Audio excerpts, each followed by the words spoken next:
Hi everybody, I'm Nathaniel Carter for living1%.com.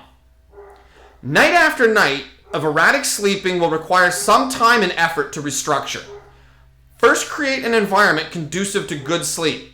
As somebody who historically has disrupted sleep patterns, I absolutely refuse to allow any electronics in the bedroom.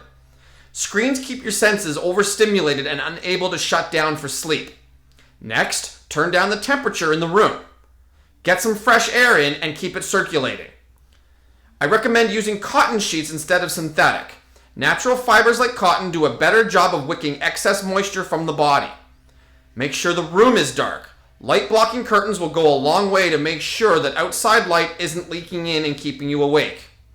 If your environment is ready to go, make sure you go to bed at a consistent time.